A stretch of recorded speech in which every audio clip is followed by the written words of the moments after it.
De la simulation de vie, du n'importe quoi aussi très souvent, et aussi un peu de contrôle mental un peu maléfique, vous allez voir. Ce sont les souvenirs que nous raconte Marine Labourie, et c'est tout de suite.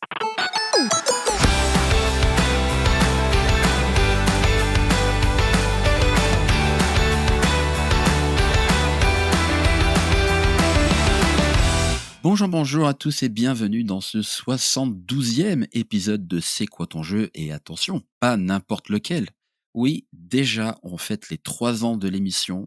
Il y a 3 ans qu'on s'est mis à explorer les souvenirs, les anecdotes et les moments marquants de chacun autour des jeux en tout genre qui nous rassemblent. 3 ans, mine de rien, c'est quand même pas mal, hein. C'est une belle aventure, c'est des dizaines et des dizaines d'invités, 72 jeux traités, hein, puisqu'on est à la 72e émission, voire même plus. En tout cas, sachez que j'apprécie énormément tous les retours que je peux avoir de votre part. Ça me pousse toujours davantage à m'appliquer dans chaque épisode. Il y a des centaines et des centaines d'invités que j'aimerais recevoir, et ben forcément des centaines de jeux encore non abordés qu'on aimerait avoir, et pourquoi pas même reparler de jeux qui ont déjà été évoqués. 3 ans, c'est aussi bâtir épisode par épisode un véritable recueil de souvenirs et anecdotes de chacun de mes intervenants, découvrir de jeux et comment ces derniers ont pu parfois changer la trajectoire de leur vie. Et pour marquer cet anniversaire, cet épisode un peu spécial, j'ai le plaisir de recevoir Marine Labourie. Elle nous parlera mieux d'elle-même, mais une passionnée de cinéma, scénariste, comédienne et chroniqueuse de talent. Elle va nous plonger dans un univers où créativité et vie virtuelle se croisent avec brio. Alors, ne la laissons plus de côté. Bonjour Marine, comment vas-tu? Hello, bah écoute, ça va très bien. Et toi? Bah écoute, bah super, épisode anniversaire. Là, j'ai mes 3 bougies sur le bureau, c'est trop bien.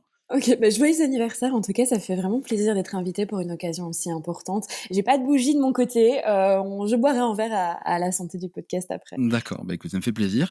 Merci de te rendre disponible, je suis content de t'avoir. J'ai eu l'occasion de voir un petit peu ce que tu fais dans la vie, je trouve ça super intéressant. Ça faisait un petit moment que je te suivais sur Twitter, je me suis dit: «Il faut que je l'invite quand même, hein», parce que bon. Elle fait autre chose que de parler de cinéma, elle parle aussi de de jeux vidéo, de temps en temps. Non, mais tu le fais bien quand tu parles de ciné, donc ça, c'est super chouette, on verra tout à l'heure. Bah merci en tout cas, vraiment ça me fait super plaisir et justement c'est cool de parler un peu d'autre chose que de cinéma, même si j'adore parler cinéma et là il y a aussi des similitudes je trouve avec de la création narrative et cetera, mais c'est chouette de changer un petit peu de point de vue pour une fois. Donc merci. Et je suis d'accord avec toi parce que moi, je mets un point d'honneur dans ce podcast à inviter des personnes de tout horizon, pas forcément que des personnes issues du jeu. En 3 ans, on a reçu par exemple, des personnes, des créateurs de contenu du milieu de YouTube. OK, il y en a eu quelques-uns, mais on a eu des comédiens de doublage, on a eu des comédiens tout court. J'ai eu, une chef pâtissière, Nina Métayer, par exemple, qui est aussi venue nous voir. Génial. Des gens divers et variés et en fait, qui qu'on soit, je suis convaincu que, bah, on a tous au moins une fois dans sa vie joué à un jeu, qu'on en garde des souvenirs, parfois bons, parfois moins bons et ben moi, dans cette émission, je souhaite rassembler tout ça. Très bonne, très, très bonne démarche. Je t'avoue que j'ai pas encore écouté les autres épisodes et je pense que je vais, rattraper ça très rapidement. En plus, tu regarderas sur le site, ou sur les plateformes de podcast, je sais pas où tu les écoutes quand tu en écoutes, mais Spotify, bah, de voilà, manière c'est très générale. bien. Bah, tu verras, il y a tout le listing des épisodes et s'il y a un intervenant qui te parle plus que d'autres, n'hésite pas à aller écouter. Nickel. Bon, bah, on va parler un petit peu de toi. Est-ce que toi, justement, en dehors du cinéma, le jeu est rentré dans ta vie de quelle manière? Alors, il faut savoir que justement, j'étais un petit peu, pas étonnée, mais, enfin si, on peut le dire, un peu surprise, mais positivement quand tu m'as proposé de participer. Parce que je suis très loin d'être une gameuse. Hormis évidemment avec le jeu dont on va parler aujourd'hui. Il faut savoir que moi, mes parents étaient très stressés au niveau de l'ordinateur. Donc moi, je suis née en 92 ou 92 pour les Belges, parce que je suis belge, donc j'aime bien de le rappeler. Et pour nos amis français en 92 et donc j'ai un petit peu connu les débuts, des jeux d'ordinateur et cetera. Mais mes parents étaient très, très frileux. On avait un ordinateur par famille, enfin vraiment un truc Ouais. familial, une tour dans le salon, voilà. Donc on a eu quelques jeux, très enfantins, tu vois? Les trucs du type, Hadibou, Oui. je sais pas, enfin, vraiment un peu des jeux de découverte comme ça et j'adorais, tu vois? J'avais vraiment l'impression d'avoir un truc de science-fiction chez moi, j'étais fan, mais c'était très limité, nos parents contrôlaient. J'ai un frère et une sœur et on devait se partager le temps d'écran, à rythme même adolescent de une demi-heure par personne, donc c'était Ouais, c'est vraiment codifié, quoi. ouais, voilà, très, très contrôlé. On avait une PS2, si je me souviens bien, mais c'était mon frère et ma sœur qui se la partageaient. Moi, j'ai jamais trop aimé ça, parce que je suis pas douée de mes mains, donc vraiment le côté manette, j'étais une merde, hein, mais on peut le dire, je pense, c'était compliqué. Mais donc voilà, plutôt avec des jeux découvertes d'enfants. Et alors, parce que j'en avais parlé dans le mail que tu m'as envoyé, un jeu dont j'étais fan quand j'étais petite, là, par contre, c'était Ouais, les Rayman. oui, oui. C'est comme ça qu'on prononce, hein. Rayman, ouais. Rayman. Voilà, et où je passais là, par contre, j'essayais de tricher. Mon père aimait bien, donc il me laissait jouer à ça et donc je passais des heures là-dessus. Avant de découvrir d'autres jeux qui m'ont beaucoup plus inspirée, comme les jeux justement de création Ouais. d'univers, de personnages et d'histoires où là, là c'était fini, je pense qu'on me perdait. On sent, tu vois, que tu as ce côté chroniqueur parce que tu me fais ma transition toute seule pour, amener directement au jeu que tu vas évoquer donc, je te laisse continuer pour annoncer ça. Voilà, donc en effet, je pense que vous l'avez compris, je suis une accro, mais vraiment accro, des aux Sims. Alors, est-ce que tous les Sims? Oui et non. Donc les Sims, moi, ça a débarqué dans ma vie quand j'étais plus ou moins enfin, c'est sorti quand j'étais en Belgique, ça on appelait ça les primaires, je sais pas comment on appelle ça en France, j'imagine que c'est plus ou moins la même chose. Ouais, Donc en sixième primaire, ouais, qui correspond à votre première année de collège, je ouais, c'est crois, ça. parce que ouais, voilà, donc en sixième primaire, donc vers 11-12 ans, comment dire? Je suis dans une école, catho et tous les enfants faisaient leur communion et donc qu'est-ce que les enfants demandaient à leur communion? Ils demandaient les Sims 1, tout le monde. Je savais pas ce que Ah ouais? c'était. Ouais, ouais, tout le monde, vraiment tout le monde: «Les Sims 1, les Sims 1». Moi, j'ai eu le DVD de Pirates des Caraïbes, voilà, c'était ça. Non, rien à voir, moi je fais pas comme les autres. Exactement. Orlando Bloom à l'époque, c'était un peu mon dieu. Donc tout le monde commande ce jeu, moi je sais pas ce que c'est, je le découvre pas et puis quelques années après, je pense 2-3 ans après, donc je devais plus avoir 14-15 ans, Ouais, là, mon père avait la bonne idée de m'offrir, si je me souviens bien, les Sims 2. Donc j'ai d'abord commencé avec les Sims 2 OK. et là, énorme découverte, pour toute la famille. Donc là, en fait, moi j'ai un frère donc et une sœur, et mon père était en relation avec une dame, on vivait ensemble et elle, elle avait 2 enfants, donc on était 5 enfants à la Oui. maison, on devait se partager d'ordinateur et on était 5 à être dingues des Sims 2. On s'amusait à créer notre famille, à faire des enjeux, on faisait un peu, tu sais, les enjeux de ta vie de tous les jours et de ta famille Ouais. dans les Sims. Et voilà et donc les moi j'adore les Sims 2. Je trouve que c'est un je sais pas si c'est par nostalgie ou parce que vraiment le jeu était bien, mais je trouve qu'au niveau des designs et cetera, il était vraiment extrêmement qualitatif par rapport, aux autres. Ouais. Même par rapport aux plus modernes, tu vois? Je trouve que vraiment le design des Sims 2, je sais pas pourquoi m'inspirait beaucoup plus simple, mais je sais pas, plus joli. C'est ça, ouais, mais il y a aussi un côté aujourd'hui avec ton regard d'adulte, Madeleine de Proust, donc c'est peut-être vraiment le premier jeu qui t'a C'est énormément vrai. marqué et donc du coup tu le chéris un petit peu. Oui, je pense qu'il doit y avoir de ça. Alors on aime toujours mieux les trucs qu'on a découverts quand on était, enfant ou ado, même si objectivement c'est pas dingue. Ouais, Mais oui, donc moi j'ai toujours été une enfant, qui écrivait des histoires, j'ai toujours voulu travailler dans le cinéma, être scénariste, faire ce genre de choses. Donc vraiment, le fait de pouvoir trouver un jeu où tu peux inventer des personnages, les designer complètement, inventer des caractères, inventer, bah, des histoires, inventer des maisons, ça a été, mais le fun total et je suis vraiment rapidement devenue accro, mais je pense que les jeux de manière générale ont quelque chose qui te rendent, complètement, ouais, addict. Enfin, ça va susciter dans ton cerveau de la dopamine, de l'adrénaline, c'est ouais, puis en plus, pour peu que ce soit un jeu qui te parle, spécifiquement à toi, là, c'est fini, quoi. ah ouais, non mais totalement et donc voilà pour les Sims 2, j'y ai joué très longtemps, évidemment j'ai triché. Ah, on en connaît tous avec les Sims les codes de triche, mais qui sont disponibles sur internet, pour tout le monde. Oui, Parce que c'est pas marrant de jouer vraiment aux Sims, en fait. ouais, bien Tu vois? sûr. Quand tu as quelqu'un qui a genre, 500 € et qui enfin ou 500 je sais plus le au Simoufle, c'est ça? Je t'avoue que les Sims 2 Ouais, je connais voilà. pas donc là, Enfin bref, qui a de l'argent aux Sims et qui en a très, très peu, qui démarre au bas de l'échelle sociale et qui sait pas s'acheter de meubles et cetera, c'est nul. Donc tout le monde est allé craquer les codes pour avoir plein d'argent, plein de voilà, faciliter tout ça. Moi, j'ai aussi été un peu craquée, tout ce qui est, contenu supplémentaire parce qu'il y a plein de créateurs en fait, ouais, plein de comment dire? De designers, d'illustrateurs, de graphistes qui ont créé aussi, des univers, qui ont créé, des meubles, des vêtements. Enfin, moi, je téléchargeais tout, quitte à, défoncer complètement mon ordi parce qu'à un moment donné, tellement je téléchargeais ça, j'ai mon ordi ah non, mais vraiment, il était, à bugger. Il y a un soir, il m'a fait: «Là, c'est mort meuf, tu vas arrêter tout de suite». Donc voilà, je téléchargeais tellement que ça a pété mon ordinateur et après j'ai découvert les Sims 1 en fait. ah ouais, posteriori, bah oui, forcément, ouais. Ouais, a posteriori parce qu'en fait, tu sais, tu avais des espèces de boîtes Ouais, collector dans la Fnac ou quoi où ça coûtait rien et donc j'avais acheté tous les Sims 1 pour une bouchée de pain et là ce que j'aimais bien dans les Sims 1, c'est les univers un peu parallèles et un peu plus magiques. OK. Tu as un univers un peu enchanté, tu as un univers de stars, tu as un truc avec des animaux. Ils jouent beaucoup moins sur l'aspect réaliste, aussi parce que les designs sont méga moches, enfin voilà, les vêtements, tu pas du tout envie de les porter, Donc il y a l'aspect moins, on va créer une famille, on va jouer vraiment concrètement, mais par contre, tu avais un aspect, fantastique beaucoup plus développé et assez sympa. Mais voilà, les Sims 1 par contre, ils sont vraiment datés, je trouve que les jeux sont Ouais, enfin ça c'est pas accuse le faci coup quand même là, maintenant. ouais, c'est vraiment c'est pas facilement utilisable, en fait et donc je m'en suis vite lassée et puis après, ben, j'ai été vers les versions plus récentes, des Sims. Ouais et puis plusieurs années après, hein, parce que les Sims 4, tu découvres enfin il est sorti en 2014, donc j'imagine peut-être que tu l'as découvert aussi au moment de sa sortie? Oui, tout à fait. En fait, donc après évidemment j'ai eu les Sims 3, que j'aimais bien mais sans plus. C'est un jeu où tu pouvais beaucoup plus, comment dire?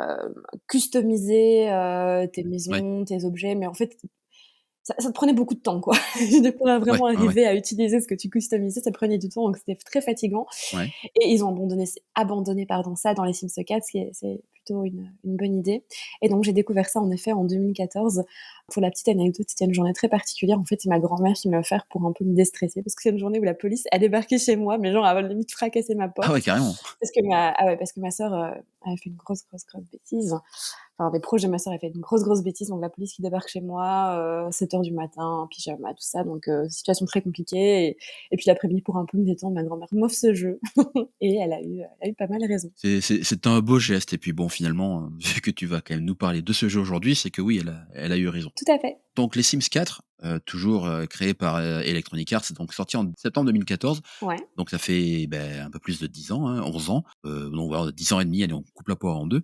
Il faut savoir en fait que depuis 10 ans et demi, il y a des mises à jour continues dans ce jeu. tout à fait. J'imagine que c'est des contenus payants, hein, bien entendu. Il y a de tout en fait, quoi. En fait, oui et non. Globalement, une fois que tu achètes le jeu, les mises à jour sont gratuites. OK.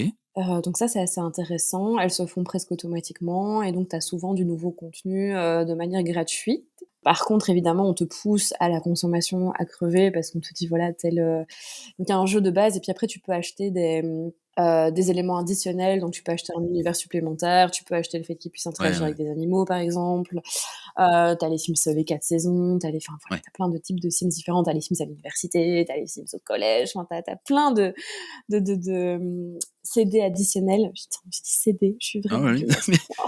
allez, Non mais tu des vois ce que je veux des dire? packs d'extension, on Voilà, va dire ça comme ça. exactement. Mais de base, les mises à jour, elles, sont gratuites OK. et puis tu peux télécharger plein de contenus sur internet, même si c'est pas vraiment là, du coup, c'est des créateurs qui les mettent, gratuitement en ligne. Ouais, mais justement, c'est ça qui est, moi, qui m'a marqué, c'est que dans ce jeu, il y a beaucoup de mods, donc c'est ce que tu dis, hein, c'est des Ouais, créateurs tout à parallèles fait. qui créent des ajouts additionnels et apparemment il y a c'est plutôt bien coté, hein? Mais tu as des trucs incroyables. Tu as vraiment des gens qui te dessinent des pièces de maison, mais d'une inventivité. On dirait vraiment que ce sont des architectes ou des architectes d'intérieur et pareil pour les vêtements. Je me demande vraiment comment ils font et donc finalement de là où peut-être le jeu de base est très, comment dire? Très simple. Ouais, Je dis pas qu'il manque parfois de créativité, mais voilà, c'est pas créé par des architectes, je pense, de base. ouais, Tu peux vraiment arriver avec des maisons qui sont dignes des plus grandes stars d'Hollywood, les plus grands architectes intérieurs de France, donc vraiment avec des et qui te ressemblent. Parce que du coup, tu peux vraiment créer des univers qui reflètent très, très fort ta personnalité. Moi, c'est ça que j'aime bien aussi finalement, que ce soit les familles, que ce soit les noms que tu donnes à tes personnages, que ce soit les histoires que tu inventes ouais, ou que ce soit évidemment les maisons, ça finalement ça te ressemble. Et moi, j'aimais bien jouer en faisant vraiment: «OK, si j'étais dans cet univers, qu'est-ce que je ferais? Quel genre de famille est-ce que je me construirais? Quel genre de personnage est-ce que je serais?» Un peu comme une extension de moi-même. Quel genre de maison est-ce que j'aurais envie d'avoir? Et ouais, donc on passe vraiment dans le fantasme, en fait. On arrive dans une espèce de vie fantasmée, un peu comme dans Second ouais, Life, grave. un genre de jeu, qu'il y avait au début des années 2000, enfin moi je l'ai un peu vécu comme ça aussi à certains moments. Ah, c'est super intéressant parce qu'en plus, quand on sait que tu adores écrire, que tu te définis comme apprenti scénariste, Ouais, ce jeu est apprenti, hein, je oui, tiens oui, à préciser. bah, c'est je reprends tes termes. Ouais, Oui, tu aimes écrire des histoires et ce jeu, en fait, c'est un bac à sable géant pour toi. exactement. C'est vraiment ça et d'un côté, comme je dis, il y a le fait de la création de personnages, de la narration, de pouvoir aller, même au bout de certaines choses que tu pourrais pas faire dans la vie réelle. Tu vois, par exemple, moi, un truc que j'adorais dans les Sims, enfin que j'adore toujours, c'est vraiment la création de familles, mais des familles d'une centaine de personnes. Ah ouais, Tu ouais, vois? Où tu ouais, le ouais. patriarche, la matriarche et puis ils ont 10 gosses, les 10 gosses ont 10 gosses qui ont également 10 enfants. Enfin, moi, c'est un truc qui m'éclatait de les faire, se reproduire à l'infini. Mais ça, voilà, si tu écris une série ou un film, tu vas pas faire ça parce que ça n'a aucun sens. Là, en fait, le but, c'est juste de t'amuser, donc tu t'en fous des codes. En fait, tu peux vraiment faire des trucs qui transcendent les codes. Tu peux tuer tes Sims sans passer pour des psychopathes. Tu peux tuer des trucs Ouais. de manière horrible pour les tuer. Tu peux les faire à devenir des personnes incroyables aussi, tu peux leur donner des talents de fou, donc il y a vraiment cet aspect, tu le fais juste pour toi et pas avec, une recherche de cohérence ou de plaire à quelqu'un d'autre aussi et ça dans l'aspect créatif où souvent tu crées, mais tu crées pour quelqu'un, là tu crées pour toi et tu t'éclates et c'est très, rafraîchissant. Ouais, c'est un peu un exutoire, hein. Tu passé une journée pourrie, il y en a qui vont morfler, c'est tes amis virtuels, quoi, tu vois? Exactement. En jouant à ce genre de jeu, qu'est-ce que tu as appris de ce jeu, au-delà du simple divertissement? Qu'est-ce qui t'a apporté à toi? C'est une très bonne question. Mais déjà de base, c'était une sorte d'échappatoire, au moment où j'allais pas bien. Donc quand j'allais pas bien, je savais que j'avais un peu cet univers-là où du fil c'était complètement coupé de ta réalité, mais ça je pense que c'est pour un peu tous les jeux. Ouais, Je faisais souvent plusieurs choses en même temps, donc par exemple je me mettais une série Netflix et je lançais ou un film et je me lançais le jeu en même temps où j'écoutais de la musique et donc ce côté un peu, ressourçant qui coupe la réalité, donc ça m'a, on va dire, apporté du c'est con, mais de la détente, de la déconnexion, à ce niveau-là. Ça m'a aussi, peut-être un peu renforcée dans l'aspect créatif, tu vois? De me dire: «OK, j'ai pas que des goûts de merde, je peux faire des choses qui sont belles, qui sont mon image». De la projection.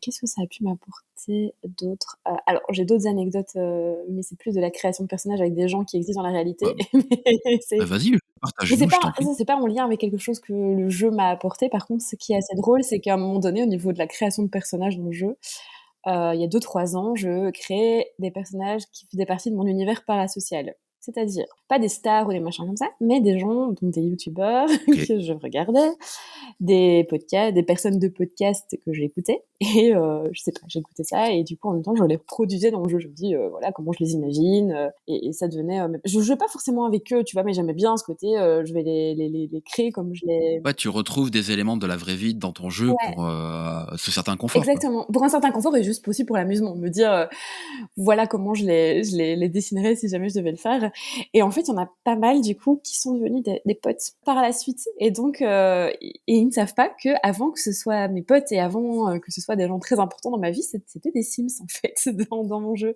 Ça fait un peu psychopathe de dire ça comme ça, mais Et ouais, rappelle-moi quel est ton métier? si. J'adore, j'adore. Mon meilleur ami en fait de base, mon meilleur ami, il faisait partie d'un gros podcast cinéma et que j'écoutais tout le temps et donc avant de le connaître, je sais pas, je vois une photo de lui et je me dis: «Putain, je vais me faire un Sims dans le jeu» et c'est devenu vraiment l'une des personnes les plus importantes de ma vie par la suite et il ne sait pas que c'était un Sims avant qu'il me rencontre. Lui fais pas écouter le podcast alors, Enfin, parce que sinon il finira par le savoir. oui, mais c'est pas grave, je pense que ça lui fera plaisir. D'accord.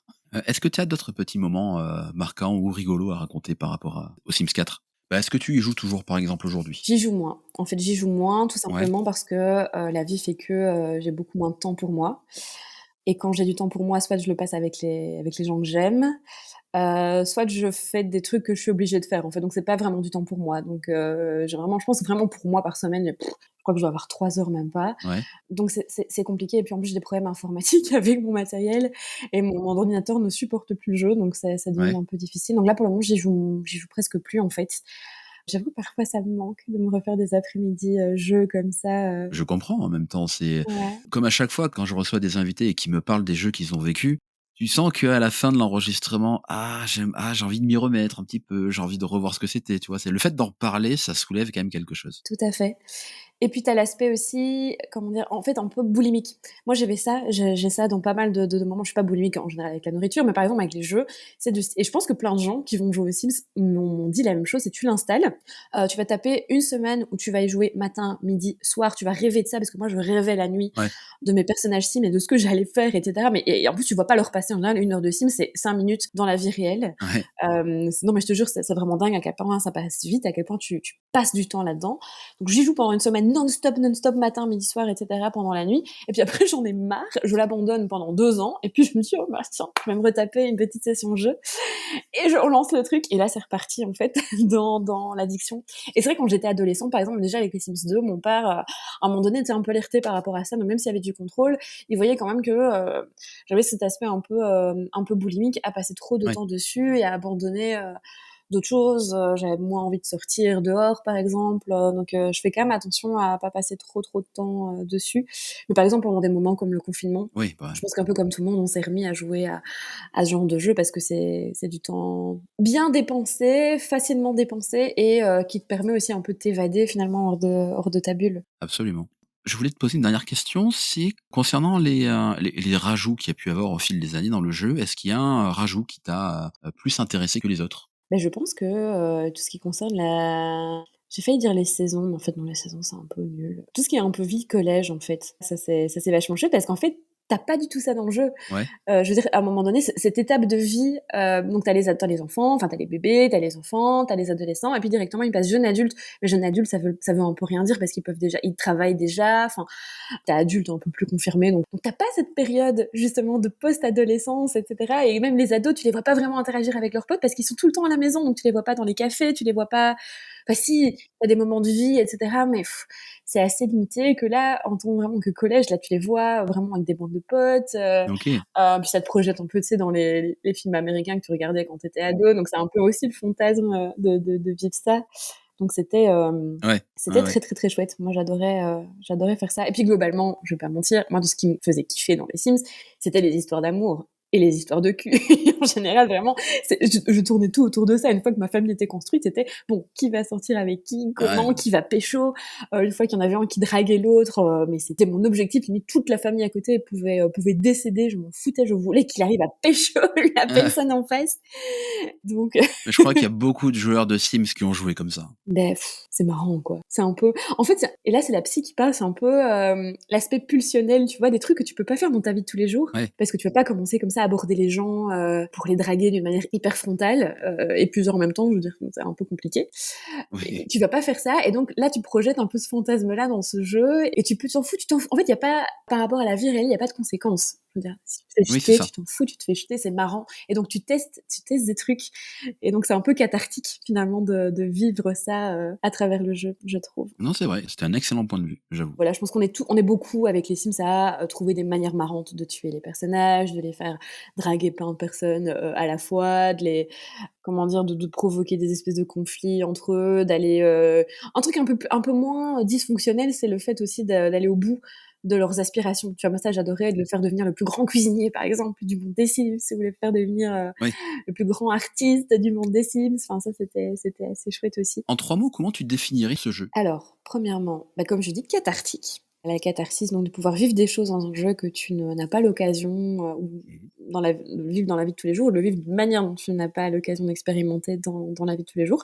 Créatif. Et là, créatif, ça c'est créatif sur plein de positions différentes. C'est pas juste créatif, par exemple, au niveau narratif, en création d'histoire. C'est là-dessus, c'est de la créativité en termes de décoration, la créativité en termes de vêtements, de couleurs, enfin donc toutes les personnes qui sont un peu créatives Oui. peuvent s'y retrouver en fait. Donc ça c'est vraiment chouette à ce niveau-là. Donc cathartique, créatif et addictif. Ouais, celui-là, je l'attendais quand même parce que c'est vrai que quand tu te mets dedans, ouais, que c'est difficile de lever la tête. Que tu l'as très bien dit tout à l'heure, hein. Tu te mets à jouer, tu lèves les yeux, il s'est passé 6 heures, tu fais: C'est «Mais horrible. what?» Et ce qui est intéressant, c'est que je trouve par rapport à d'autres jeux, en fait, c'est toi qui te fixes toi-même tes propres objectifs. Et ça, c'est un truc que j'aime bien. Tu vois, c'est que d'habitude dans les jeux, tu as, objectif réussir, un tel truc, tel machin, on t'explique globalement comment ça Ouais. fonctionne au début. Là, en fait, y a pas d'objectif. Tu fais ce que tu veux. Enfin, tu n'as pas un truc à gagner. Y a pas Tu t'en fous, tu as rien à gagner, en fait. C'est toi qui te dis: «OK, qu'est-ce que je veux faire avec ça? Est-ce que j'ai juste envie de créer des familles et de m'éclater à faire des personnages? Est-ce que j'ai envie de faire que les maisons?» Il y a des gens qui font que les maisons et qui s'en tapent du reste. Enfin, donc c'est à toi à te dire: «Qu'est-ce que moi j'ai envie de faire avec le jeu? Comment est-ce que j'ai envie de l'utiliser à ma sauce?» Et moi, ça, j'aime bien, tu vois? Pas qu'on me force à aller, remporter un truc dont je m'en fous ou d'aller remplir une mission dont j'en ai Ouais, rien ouais, à bien sûr. foutre. Je sais qu'ils ont créé aussi à un moment donné un mode un peu, interactif, donc dans le cadre, tu peux interagir avec d'autres, participants et cetera en jouant en ligne. J'ai jamais fait parce que je m'en bats les couilles, Ouais, mais je pense qu'il y a des gens non, mais pour des gens, ça peut être chouette aussi parce que tu peux du coup rencontrer c'est d'autres vrai, c'est personnes vrai. via ce jeu-là, donc ça peut être chouette. Moi, j'ai jamais testé, mais je me dis que pour des gens qui sont un peu seuls, ça peut être marrant. Et effectivement. Le mode en ligne, j'ai quelqu'un que je connaissais qui y jouait et il y trouvait son compte. Donc tu vois, c'est effectivement, il y en a pour tous les goûts. Ce qui est OK, bien, c'est que c'est un jeu où tu peux y jouer de dizaines et de dizaines de façons différentes. exactement. Eh bien écoute, merci énormément pour ce partage autour des Sims 4. Bah, avec plaisir. Est-ce que maintenant, Marine, tu peux te présenter pour l'audience qui te connaît pas, pour qu'ils découvrent un petit peu ta passion du cinéma? Très bien. Bah, du coup, je m'appelle Marine, je suis accro aux Sims, à 4 apparemment. Non, mais en plus d'être accro aux Sims, bah, comme tu l'as dit, je suis principalement accro, à la culture et peut-être au cinéma de manière plus approfondie, notamment tout ce qui est cinéma de genre. Donc je suis un peu, ce que j'appelle une, spécialiste du genre, horrifique aussi principalement, de tout ce qui est slasher aussi, j'écris beaucoup. J'écris pour le moment justement un slasher que j'espère être un petit peu, sortir un peu des codes traditionnels. Comment est-ce qu'on peut où on peut me retrouver et comment? À l'écrit, via différents blogs. Je travaille pour un collectif, liégeois qui s'appelle le collectif Mefamo, qui est spécialisé dans la diffusion, la promotion, et parfois aussi la création, artistique en lien avec le cinéma de genre, dans différents podcasts, que ce soit via les OK. podcasts de Mefamo, donc le Popcorn Club, ou j'ai été invitée dans plein d'autres podcasts, même français, La Saga, je collabore pas mal avec un ami à moi qui s'appelle, Le Clap aussi, donc j'ai prévu de faire un truc ou l'autre avec lui bientôt. Le Clap qui était, fait dans mes Sims avant que je le rencontre, voilà, si je Ah, peux faire un par un exemple, tu petit vois? exactement, un petit point avec ça. Mais bref, j'étais dans d'autres podcasts, c'est un peu dur de tout énumérer, mais globalement, si vous êtes intéressés, je vous renvoie vers mes réseaux parce que souvent je remets, ce que je fais via ça. Je suis aussi dans les comités de programmation et de visionnage de pas mal de festivals, notamment un en Belgique qui est le festival Offscreen, pas celui à Bruxelles, celui à Liège, et dans celui de Strasbourg qui est un des meilleurs festivals de genre au monde. Mais bravo! Donc voilà, si vous allez en festival, vous pouvez me rencontrer. Souvent, je viens souvent présenter des films. Et là, en mars, c'est possible que vous puissiez me retrouver à Paris parce que j'ai déjà des 2-3 programmes d'animation de séances du côté de Paris Cité, etc. et de l'Odéon qui sont prévus, mais alors du coup plutôt au mois d'avril. Mais voilà, il y a 2-3 trucs qui vont arriver à ce moment-là. Eh bah, écoute, très bien. Je ne manquerai pas de mon côté de mentionner tous tes réseaux lors de la sortie de cet épisode. Merci beaucoup. Ça sera à la fois dans les notes de l'émission et également, sur les différentes plateformes où vous retrouverez ce podcast et je t'en prie, il y a pas de souci, c'est normal. Écoute, merci en tout cas pour l'invitation et pour cet épisode qui était super chouette à Eh enregistrer. bah, écoute, je t'en prie, ça me fait plaisir. Quant à nous, pour le podcast, 3 ans de podcast, vous pourrez retrouver tout ça, sur vos différentes plateformes de podcast, que ce soit Spotify, Deezer, Amazon, Apple Podcast, tout ce que vous voulez. Mais également sur mon hébergeur Podcastix, parenthèse, que je remercie du coup pour ces 3 ans, fermez la parenthèse. Et puis sinon, les réseaux du podcast habituel, donc c'est Instagram, c'est QTJ Podcast, sur Blue Sky, @cqtj.fr, le site cqtj.fr. Et bien voilà, écoute Marine, merci pour avoir partagé cet épisode un peu particulier avec moi, ça m'a fait très plaisir de te recevoir. Merci beaucoup à toi, comme je dis, c'était très Et chouette. puis, je te souhaite du bon pour la suite, hein. La saison des festivals va en Exact. effet commencer là avec le printemps. Bon courage à toi et à très très vite. À très vite. Et quant à nous, on se donne rendez-vous dans 2 semaines. Alors d'ici là, portez-vous bien, jouez bien et n'oubliez pas, hein, qu'on a tous au moins un jeu qui nous a marqué. Et vous, lequel c'était?